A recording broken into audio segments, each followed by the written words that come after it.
예, 미국의 공익소송의 이론과 실제에 대해서 아는 것이 중요합니다. 왜냐하면 공익법 활동이라는 개념 자체, Public Interest Lawyering, Public Interest Lawyering,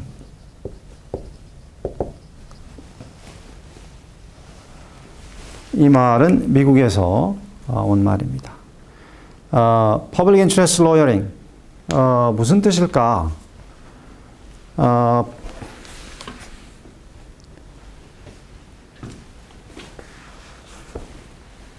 Lawyering, 변호사로서 무언가를 한다는 건데, 공익을 위해서 한다는 거죠.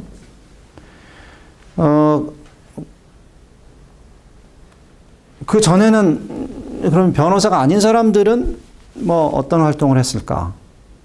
왜 변호사들이 뭔가 사회에 좋은 일을 하려고 하면은 퍼블릭 인트레스트라는 말을 붙일까? 이런 생각 해보셨어요? 변호사는 어떤 의무가 있죠?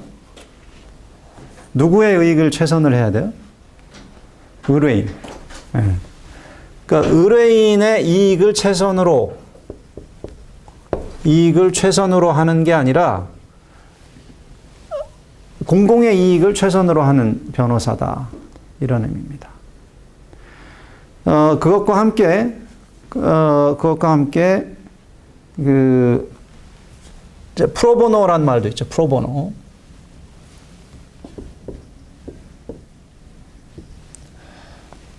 프로보노. 보노가 이제 뭐 홍익인간할 때 그 이익. 프로보노. for 무엇을 위해서, 그래서 공익을 위해서 하는 활동인 것처럼 프로보노가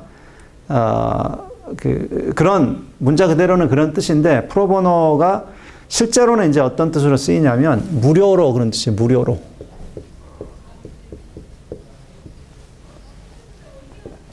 그래서 공익법 활동을 보면 의뢰인의 이익이 아니라 공공의 이익을 위해서 무료로, 또는 뭐 완전 무료가 아니라면 일부 무료로 하는 것을 공익법 활동이라고 해왔습니다.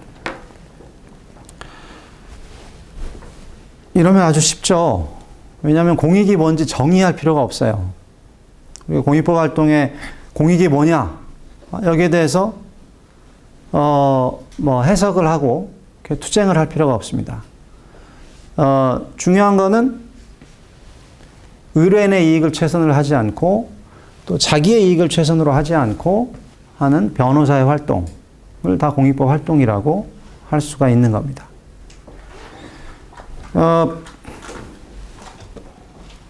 그러면 뭐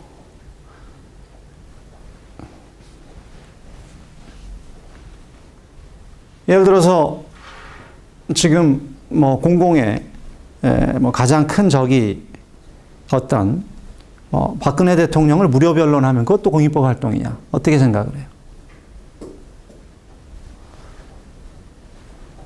또는 뭐 세월호 사건의 뭐 주범이었던 뭐 청해진 회원을 무료로 변론을 하면 그것 역시 공익법 활동이냐?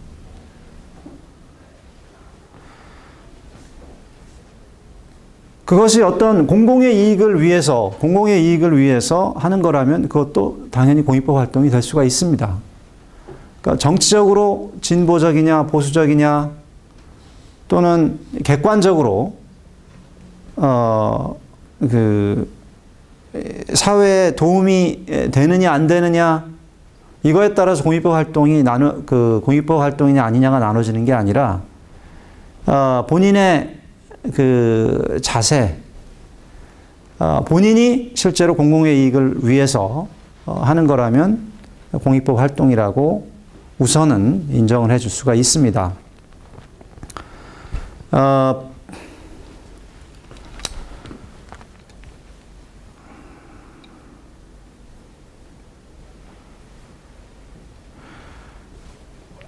공익을 뭐 정의를 하려는 시도들이 있었죠.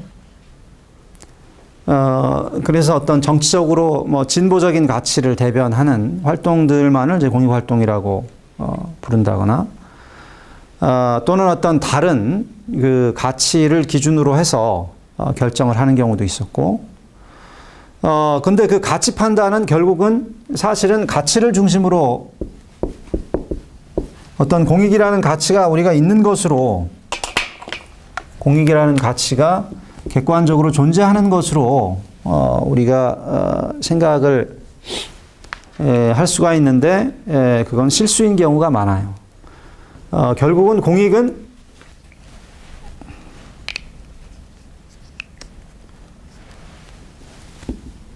공익이 어떤 객관적인 가치냐 라고 했을 때 실제로 공익은 객관적인 그 가치라기보다는 다수결에 의한 집단적인 결정인 경우가 훨씬 더 많습니다. 그래서 공공의 법률에 나와 있는 뭐 공공의 이익을 위하여,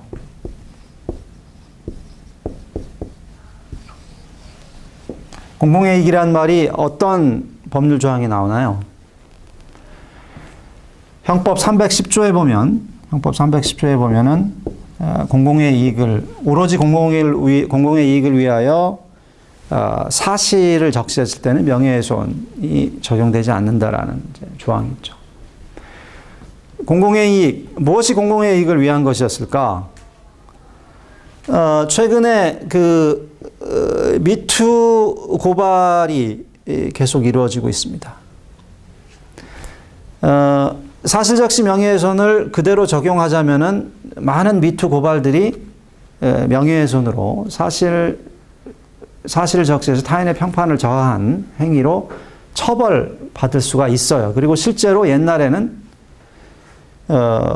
그 성추행이나 이런 것들 고발을 했다가 명예훼손으로 도리어 처벌당한 사례들이 있습니다. 근데 요즘은 그렇게 안 되고 있죠. 왜 그럴까요? 다수의 사람들이 이제 그 성차별 그리고 성적으로 적대적인 환경에 대한 감수성이 높아지면서 사람들이 이 미투 고발에 대해서 훨씬 더 많은 관심을 가지게 돼서 그렇습니다. 그러니까 공공의 이익이 변한 거죠. 그러니까 공공의 이익은 뭐 영구하게 정적으로 영구하게 고정된 것이 아니라 시간의 흐름에 따라서 다수결에 의한 그 집단적 판단에 의해서 변할 수가 있는 겁니다.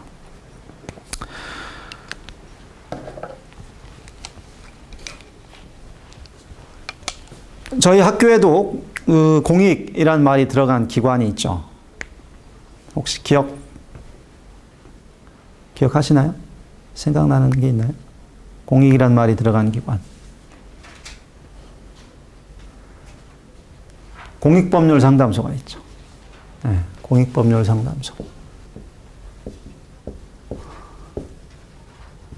공익법률 상담소는 2009년도에 제가 만들었던 기관입니다. 근데 공익법률 상담소의 영어 이름은 또 뭐예요? Clinical Legal Education, CLEC. Clinical Legal Education Center.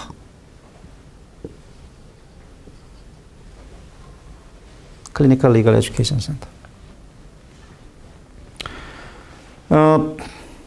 Clinical Legal Education Center는 이걸 번역하자면 클리니컬, 임상, 법무, 교육, 임상, 법무, 교육 센터인데 공익법률 상담 전혀 관련 없는데 왜 번역을 이렇게 했을까? 원래는 클리니컬 리걸 에듀케이션 센터라고 안 하고 처음에는 그 공익법률 상담소라고 해서 퍼블릭 인트레스트 뭐 그런 식으로 이제 이름을, 그래서 원래 이름은 뭐였냐면 글로벌 리걸 저스티스 클리닉, 글로벌 리걸 클리닉, GLC였구나. GLC, 글로벌 리걸 클리닉 이었고, 뭐 그것도 뭐 정확한 번역은 아니었지만, 어찌됐든 한국이 그 우리말 이름은 계속 공익법률 상담소로 하게 됐습니다.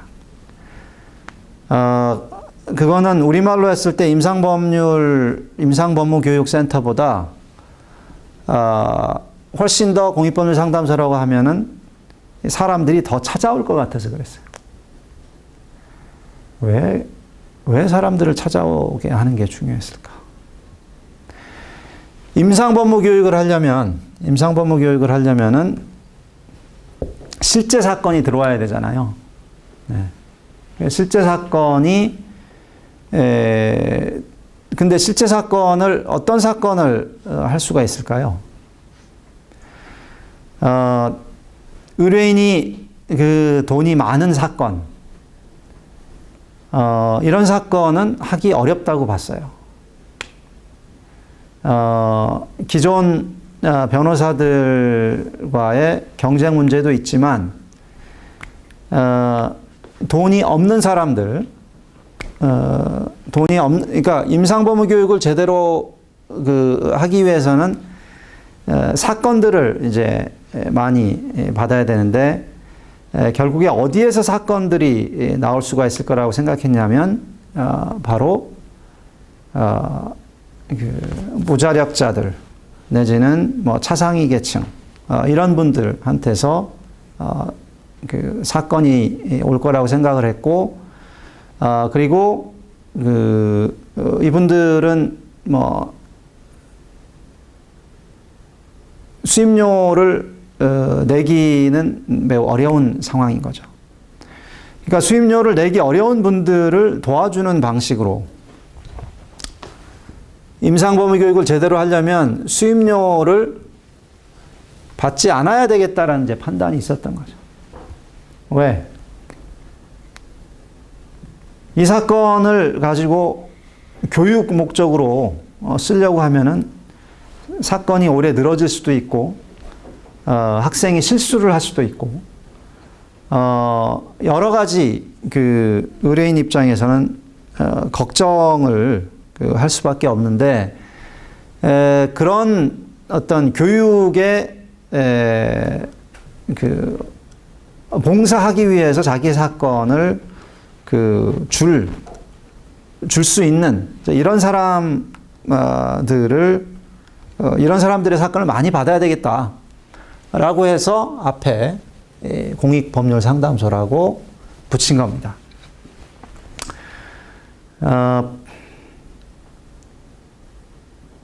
그래서 결국은 이런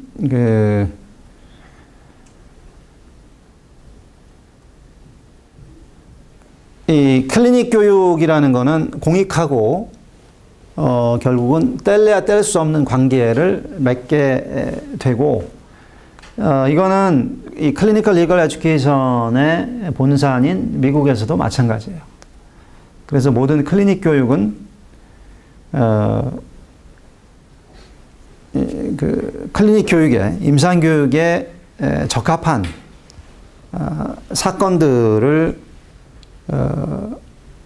물색을 하고, 그렇게 하기 위해서는 결국에 공익활동, 즉 무료로 또는 매우 저렴하게 사건을 수임하는 방식으로 사건을 수임할 그런 방식으로 사건을 찾고 그런 사건들을 수행할 수밖에 없다는 판단이 쓴 겁니다.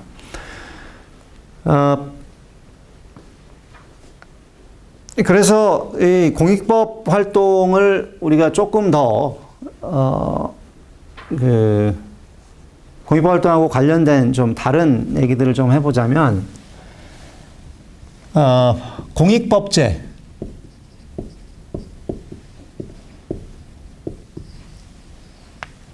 공익법제라는 게 있어요. 공익법제는 뭐냐면 결국에 공익이 이렇게 뭐 철학적으로 정치적으로 뭐 이렇게 매우 뭐 심오한 그런 뜻을 가지고 있는 게 아니라면 결국은 변호사가 을의 이익보다는 공공의 이익, 또 자신의 이익보다는 그러니까 그리고 이제 자신의 이익을 또 쫓지 않고 이런 활동을 결국에 공익이라고 한다면 결국엔 그런 의미의 공익을 창출한다는 건 무슨 의미냐면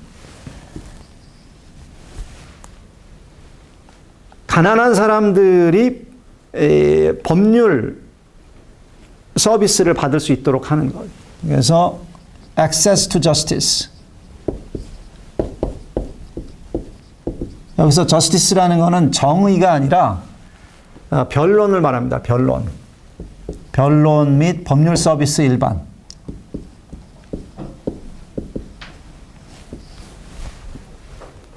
access to justice를 그러니까 법률 서비스 접근권이죠. 법률 서비스 접근권을 향상시켜주는 법제들을 공익법제라고 불러요. 그래서 이런 법제들이 이제 뭐가 있냐면은 논의가 지금 한국 사회에서 논의되고 있는 게 뭐 집단소송법, 또 징벌적 손해배상,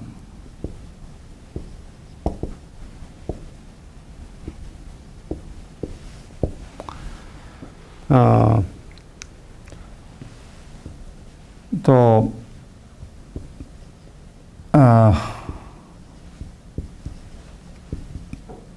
변호사 비용, 그러니까 소송 비용 부담의 문제죠. 소송 비용.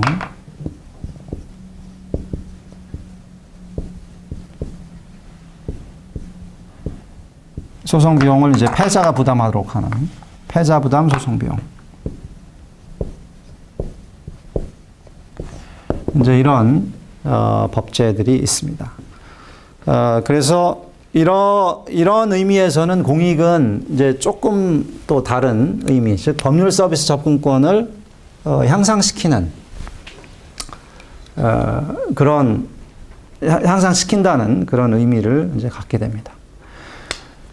그래서 을의 이익이 아니라 공공의 이익, 또 무료로 또는 매우 저렴하게 수임을 한다는 거, 그리고 또는 법률 서비스 접근권을 향상시켜준다는 이제 그런 의미를 갖게 됩니다. 공익이라는 것. 그럼 공익법 활동은 어떤 의미를 갖게 되는가? 그러니까 공익법 활동은 실제 활동은 어떤 식으로 전개가 되는가에 대해서 좀 말씀드려 보겠습니다. 아까 말씀드린 것처럼 미국의 공익소송의 이론과 실제라는 이 책의 장인데 이 부분은 제가 쓴 거니까 제가 이 파일을 드릴 거예요. 그래서 여러분들 이제 이거 읽어 보시면 됩니다. 그리고 저기에다 할 겁니다. 블랙보드에 제가 올리겠습니다. 네. 무슨 얘기를 할 거냐면 제가 이제 제가 로스쿨을 졸업할 때 공익법 활동은 이렇게 하는 것이다 라고 영감을 줬던 분이 있어요. 낸시 민티라는 변호사입니다. 낸시 민티는 이 당시에 일종의 빈민 법률센터를 만들어서 변호사들도 채용을 하고 젊은 변호사들도 채용을 하고 이제 이런 상태였는데 그분이 어떻게 공익법 활동을 시작을 했는지 저희 수업에 와서 마치 제 수업에 이제 다른 특강 강사들이 오는 것처럼 특강 강사로 오셔서 이런 말씀을 해주셨습니다.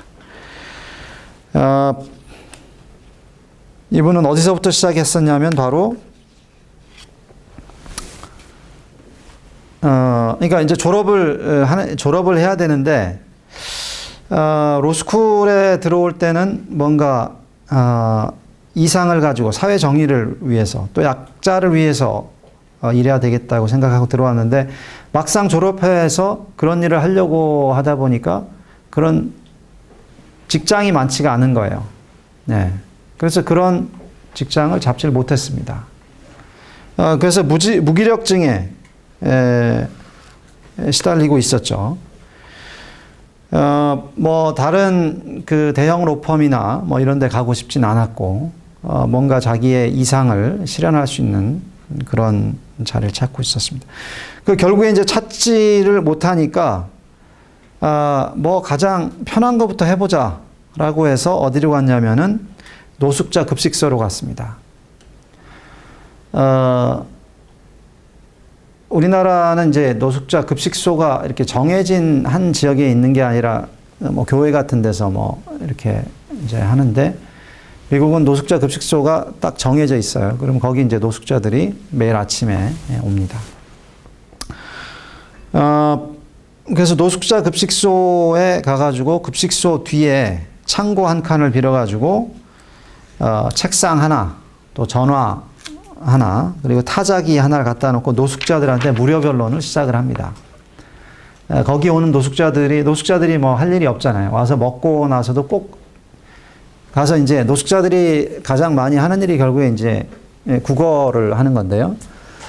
뭐 국어이 뭐 여기 필요하지 않은 사람도 가끔 있을 수 있죠. 뭐 이런 사람들하고 이제 얘기도 하고 이러면서 결국에 그 이분들의 뭐랄까 법률 문제를 풀어주기 시작을 하는데 이분들이 부딪히는 법률 문제가 뭐냐면은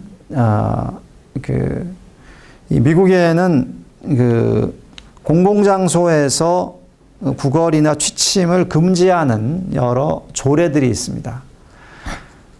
뭐 위헌성도 있지만 어찌됐든 그런 조례들이 많이 있습니다. 그럼 그런 조례들 때문에 계속 형사 처벌 또는 작게는 벌금 같은 걸 내야 되고 그런 변론을 시작을 해요. 그래서 이 공익법 활동의 가장 그 초기 단계로 뭐라고 어떤 표현을 쓰냐면 스트리트 로이어링이라는 표현을 쓰죠. 스트리트 로이어링.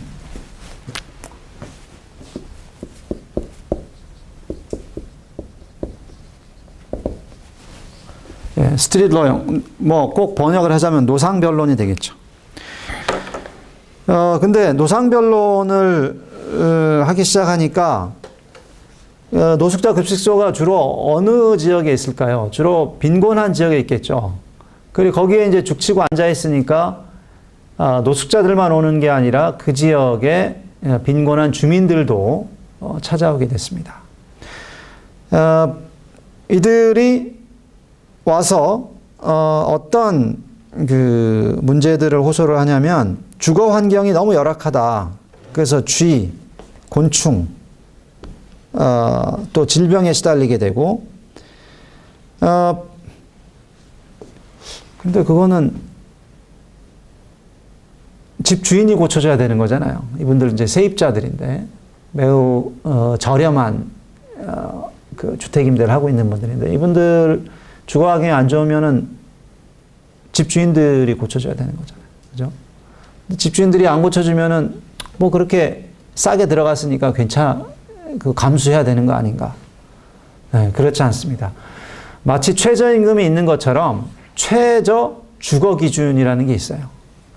임대라는 걸, 주택 임대라는 걸 하려면 최소한 보장해줘야 되는 그 청결성과 최소한 보장해줘야 되는 기준이 적어도 미국 법상으로는 있었습니다.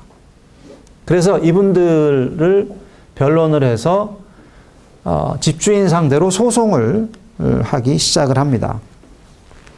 그래서 스트리트 로이어링, 그러니까 스틸러링은 노상 구걸이나 노상 취침할 권리를 보호해 주는 거에서 이제 뭘로 옮겨갔냐면 individual lawsuit, 그러니까 개별 손배 소송을 시작을 한 거죠. 개별 손배 소송을 어떤 것들을 하냐면, 예를 들어서 뭐 자는데 쥐에 물렸다. 그럼 이제 그런 사람을, 그런 세입자를 그 대리해서 집주인 상대로 소송을 하는 겁니다. 돈 얼마 안 나오겠죠. 근데 어차피 돈 벌려고 시작한 거 아니에요. 네. 노숙자 변론을 하면서 빈민들도 그 변론을 해줘야 되겠다고 시작을 한 거죠. 그리고 개별 손배 소송을 하게 되면 돈을 조금 벌 수가 있습니다. 뭘 할 수가 있어요? 성공보수 약정을 하면 되죠. 성공보수 약정. 빈민들이니까 변호사비를 먼저 내라고 할 수는 없지만 승소를 하게 되면 그 중에 일부를 받게 되는 방식으로 수임을 할 수가 있죠. 많은 분들이 성공보수 약정에 대해서 뭐 윤리적으로 문제가 있다라고 생각을 하는데 저는 전혀 그렇게 생각하지 않습니다. 성공보수 약정을 통해서 변호사를 수임하지 못하던 사람들이 법률 서비스를 받게 돼요. 그래서 성공보수 약정이 뭐 높은 거에 대해서 뭐 비윤리적이다. 저는 전혀 그렇게 보지 않습니다. 성공보수 약정을 못해서, 성공보수 약정이 없었다면 법률 서비스를 못 받을 사람들한테는 60%를 성공보수 약정을 해도 괜찮아요. 실제로 공익 변호사들이 60% 성공보수 약정하는 경우도 있습니다. 근데 그래도 의뢰인들은 필요하니까 해요. 왜? 당장 변호사를 채용할 돈이 없으니까. 그래서 그럼 뭐 이렇게 50% 60% 성공보수 약정은 어떤 사건들이냐면 매우 고난이도 소송들, 그래서 뭐 경찰 폭력 이런 거 경찰들한테 증거 수집하기 어렵잖아요. 또는 그 수용시설 학대, 그러니까 뭐 노인 수용시설, 그러니까 양로원 같은데 이런데 수용시설 내에서 증거 수집하기 매우 어렵죠. 이런 거 매우 높은 성공보수 약정을 하게 됩니다. 어찌됐든 뭐 그런 큰 사건을 얘기하는 게 아니라 여튼 최소 주거 기준에 따른 개별 손배 소송을 통해 성공보수 약정을 하게 됐고, 이걸 통해서 결국은 이때는 어디에 있었냐면은 노숙자 급식소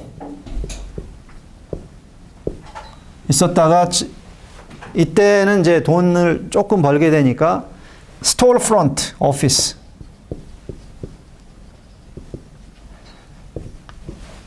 스토어프런트 오피스가 뭐냐면 그 가게가 있으면 보통 가게들이 이렇게 길쭉하게 생겼죠.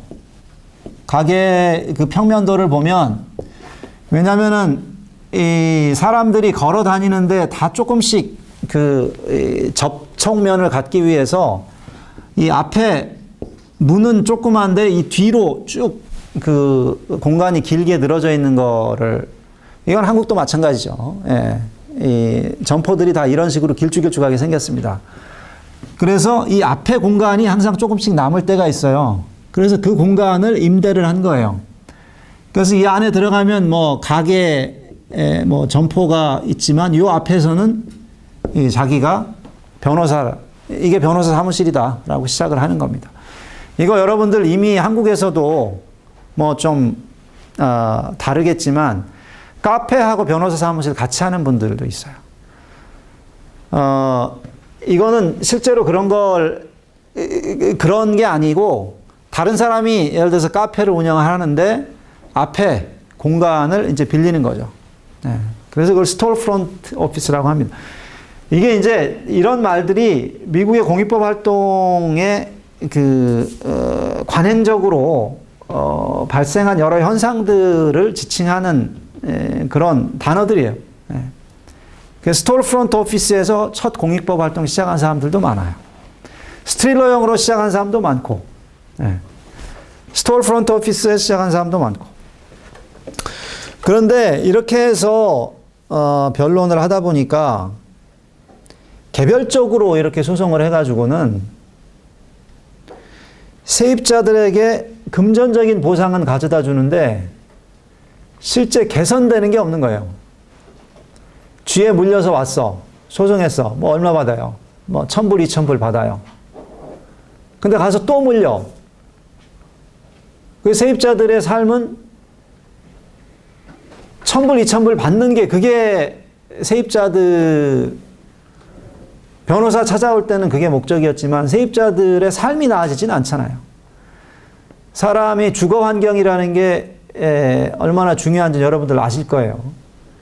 집에 돌아가는데 집이 깨끗하지 않다거나 뭐 아주 춥다거나 너무 덥다거나 이러면 다른 어떤 활동도 할 수 없는, 집이라는 건 정말 쉴 수 있는 그런 공간이 돼야 되는데 그런 공간이 되지 못하면은 그 삶이 더 나아지지가 않는 거죠.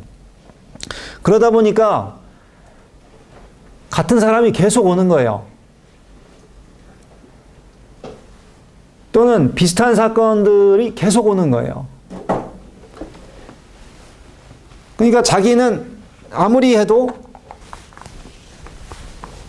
스스로 아무리 열심히 해도 이 열악한 주거 환경, 빈민들의 열악한 주거 환경 문제를 해결할 수 없다. 이 스토어 프론트 오피스에서 개별적인 법률 구조 가지고는. 그래서 결국은 이건 더 큰 힘이 필요하다라고 해가지고 대정부 로비를 시작을 하게 됩니다.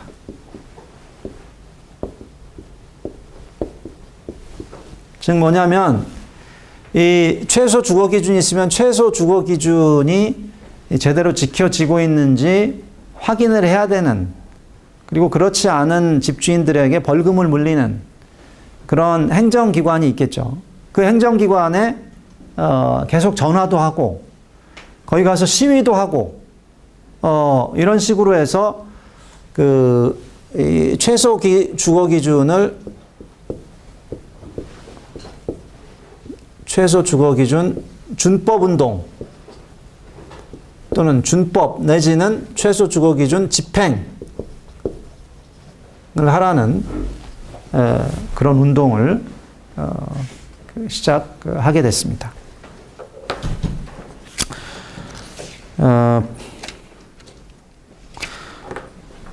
그런데 이런 소송을 하려고 하다 보니까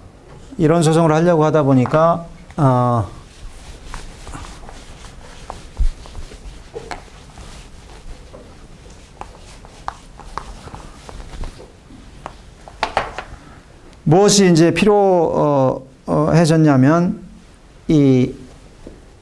가서 이제 시위도 하고, 이런 걸 해야 되니까, 이 조직과 교육 활동을,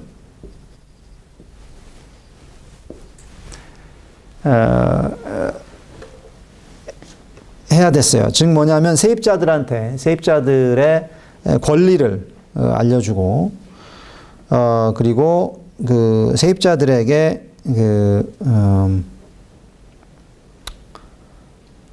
세입자들의 권리를 알려주고 세입자들이 이런 활동에 적극적으로 참여하도록 하는 그런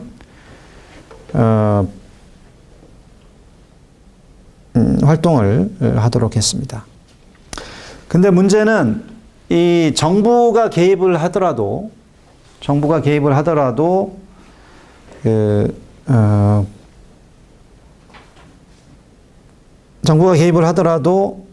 그 주거 환경이 나아지지 않는다는 걸 알게 됐어요. 뭐냐면 집주인들이 이 벌금을 아무리 내도 그 벌금으로 벌금은 그냥 정부에서 가져가는 거잖아요. 그러다 보니까 도리어 집주인들이 돈이 없어가지고 주거 환경 개선을 못 하는 거예요. 그래서 이거 가지고는 안 되겠다. 그래서 조직과 교육을 넘어서서 뭐를 하기 시작하냐면 집단 소송을 하기 시작합니다. 집단 소송. 클래스 액션.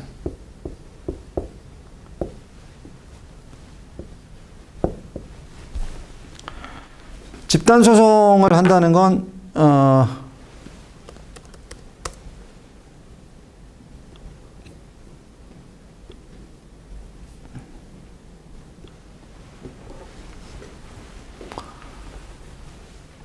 우리가 나중에 이제 집단소송 제도에서 배울 거지만 집단소송을 한다는 거는 전형적인 원고 한 사람이 이 다른 모든 그 아직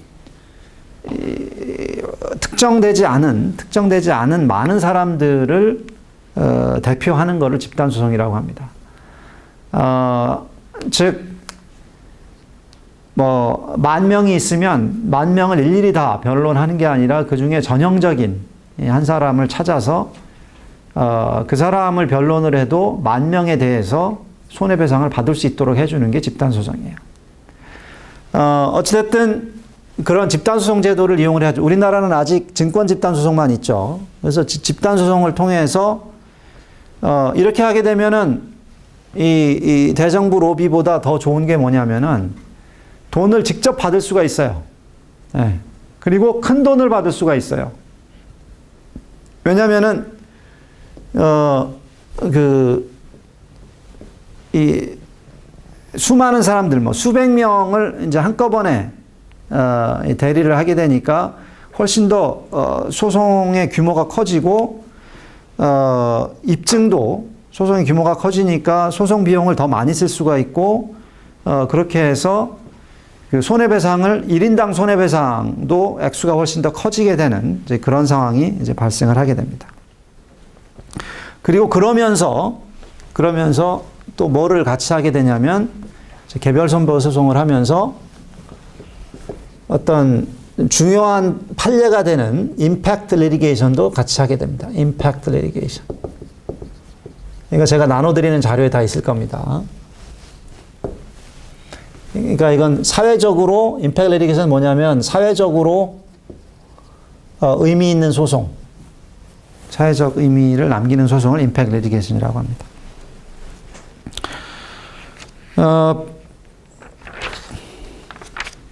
근데 이렇게 사건이 커지게 되니까 사건을 자기 혼자 할 수 없다는 걸 알게 됐어요. 네. 그래서 이 다음부터는 이제 뭐를 하게 되냐면 대형 로펌의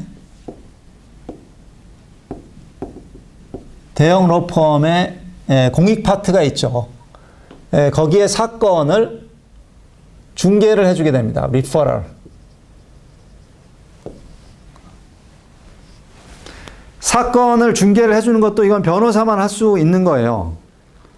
사건을 보고 이것이 법률적으로 어떻게 이길 수가 있고 또 공익적으로 어떤 의미를 가지고 있고 이 변호사의 분석이 필요한 겁니다. 그래서 대형 로펌하고 또 같이 일을 하게 됐습니다.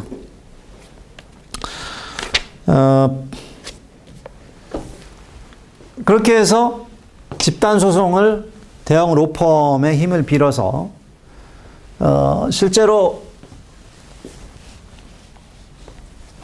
그 소송에서 이기게 되죠. 그러면 그때 이기게 된 손해배상, 대형 손해배상 액수가 나오겠죠. 손해배상 액수를 가지고 어떻게 하냐면은 그냥 건물을 사버립니다. 네, 건물주한테 그냥 건물을 사요. 이 집단 소송을 통해서 나온 손해배상 액수가 이제 크면은 건물 값보다 더 많이 나오는 거예요. 그리고 그 건물을 사가지고 건물을 뭐라고 하죠? 개선을 하게 됩니다. 레노베이션을 하게 돼요. 그리고 이 공공임대사업, 그러니까 빈민들을 위한 그 임대사업을 하겠다라고 하게 되면은 정부에서 지원을 해주겠죠. 네. 그래서 정부의 지원금을 받아서 정부의 지원금을 받아가지고 실제로 건물을 재건축이라기보다는 뭐라고 하죠? 건물 내부만 바꾸는 거를 갑자기 기억이 안 나네. 네? 리모델링. 그 한국말이 아니잖아. 한국말이 기억이 안 나서 그런 건데. 하여튼 건물을 내외장을 개선하는 그런 일을 하게 됩니다. 그럼 결국에 어떻게 됐어요? 노숙자 급식소에 시작을 해가지고 결국은 주거 환경 개선이라는 목표를 실제로 이루게 된 겁니다. 그렇게 건물을 사서 임대를 하면서, 그러니까 임대를, 그럼 건물 주는 누가 되느냐? 뭐 변호사일 수도 있겠지만 거기에 살던 세입자들하고 같이 샀었을 수도 있겠죠. 예. 또는 집단 소송에 집단이 됐던 사람들한테 실제 연락을 해가지고 다 모아서 했을 수도 있겠고요. 그래서 낸시 민트는 이렇게 해서 만들어진 공공임대 건물의 1층에 자기 사무실을 그때 옮깁니다. 그리고 이때부터는 이제 자기처럼 졸업하고 갈 곳 없어 고민하는 변호사들을 스스로 채용을 하기 시작을 하죠. 네. 결국에 주거 환경 개선이라는 어떤 목표를 실제로 실현하기 위해서 공익법 활동, 이 변호사는 어떤 활동을 하나요? 개별 손배소송도 하고, 대정부 로비도 하고, 시위도 하고, 그러면서 세입자들 조직과 교육도 하고,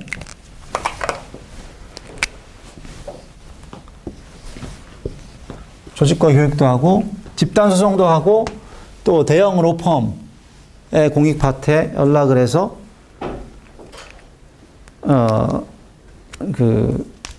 왜 대형 로펌의 도움이 필요하냐면,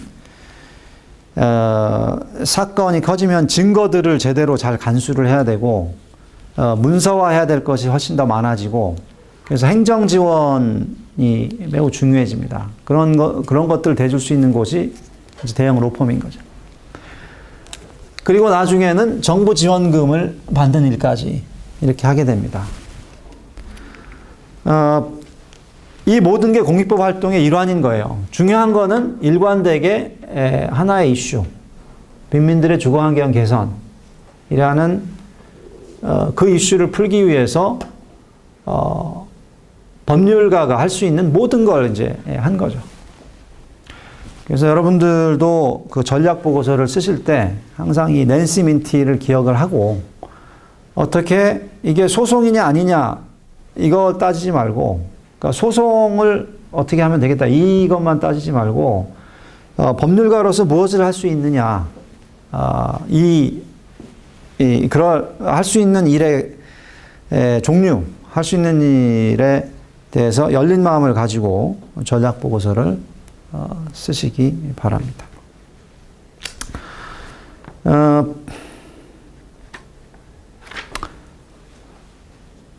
그리고 이제 이렇게 돼서 결국 이제 나중에 뭐까지 하게 되냐면은 이제 대정부 로비가 아니라 이제 입법 로비도 이제 세력이 이제 커졌으니까 이제 입법 로비도 하기 시작합니다. 입법 로비를 해서 결국은 최소 주거 기준을 향상시키는, 이렇게 건물 하나 지어놓고 그 안에 1층에 자기의 공익 활동 사무실을 둘 정도면 이제 국회의원들하고도 얘기를 할 수 있는 이제 그런 세력이 생긴 거죠. 그러니까 입법 로비를 하게 돼서 더 많은 사람들에게 삶에 영향을 주게 됐습니다.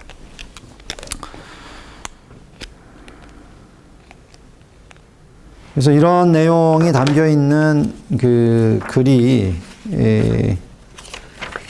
이제 책에 있고, 이 관련 장을 여러분한테 드릴 테니까 또 읽어보시기 바랍니다. 자, 더 질문이나 코멘트 있습니까?